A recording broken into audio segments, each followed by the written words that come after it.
बोलो विष्णु भगवान की जय, कार्तिक महंत की जय, तुलसा महारानी की जय।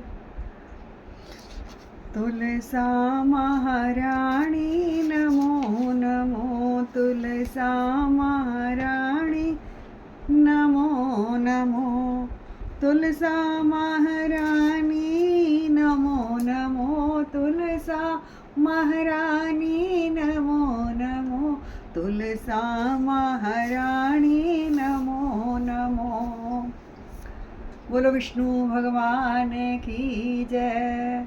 भज मन नारायण नारायण नारायण, लक्ष्मी नारायण नारायण नारायण, भज मन नारायण नारायण नारायण, अंग संग नारायण नारायण नारायण, भज मन नारायण नारायण नारायण, लक्ष्मी नारायण नारायण नारायण।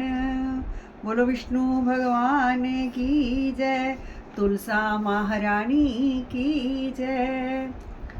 तो आज हम तीसरे अध्याय की कथा करेंगे। आइए शुरू करते हैं।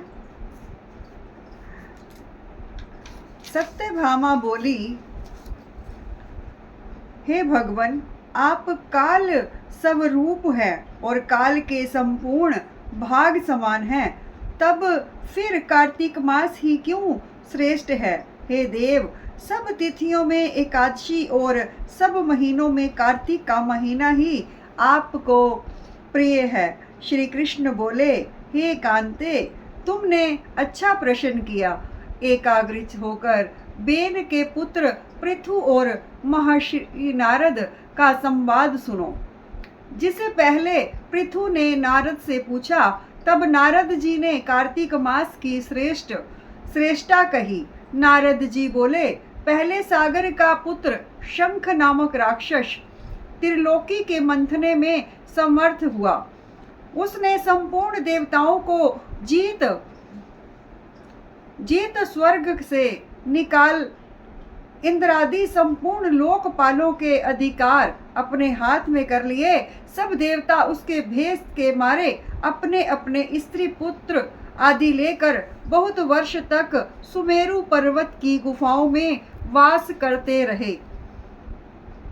जब देवता गुफाओं में रह रहे थे, तब शंखासुर ने विचार किया, मैंने देवताओं को जीत तो लिया है, तो भी वे बलवान मालूम होते हैं। हाँ, अब जान पड़ा कि वे सब वेद मंत्रों से युक्त हैं। इससे उनके वेद मंत्रों का हरण करने से वे सब बलहीन हो जाएंगे।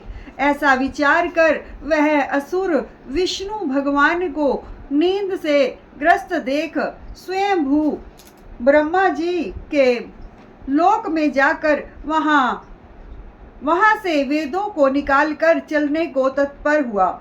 तब वे उसके भय के मारे यज्ञ के मंत्र और बीजों समेत जल में प्रवेश कर गए। तब तो वह शंखासुर भी उन्हें ढूंढता हुआ समुद्र के भीतर विचरने लगा, परंतु वे वेद एक स्थान पर कहीं भी प्राप्त नहीं हुए। पीछे से ब्रह्मा जी सब देवताओं को संग लेकर और पूजा की सब सामग्री इकट्ठी कर वैकुंठ में विष्णु भगवान की शरण में गए। वहां उनके जगाने के निमित्त सब देवता गाने बजाने लगे और गंध धूप बार बार देने लगे। उनकी भक्ति से संतुष्ट होकर भगवान ने नेत्र खोले।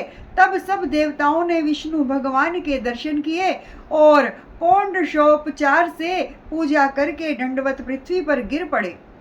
तब तो माधव भगवान उनसे कहने लगे, हे देवगण, मैं तुम्हारे भजन कीर्तन आदि कार्यों से प्रसन्न हुआ हूँ। आप लोगों की मनोकामना मैं पूर्ण करूँगा।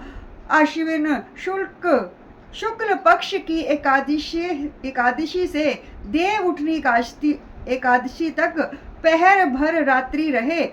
तब से जो मनुष्य तुम्हारी तरह भजन और कीर्तन करेंगे वे मुझे प्रसन्न कर मुझे प्राप्त होंगे। शंखासुर जिन वेदों को हर लाया है वे सब जल में स्थित हैं, उन्हें मैं शंखासुर को मार कर लाऊंगा। अब से बीज मंत्र समेत सब वेद प्रति वर्ष कार्तिक के महीने में सदा जल में निवास करेंगे।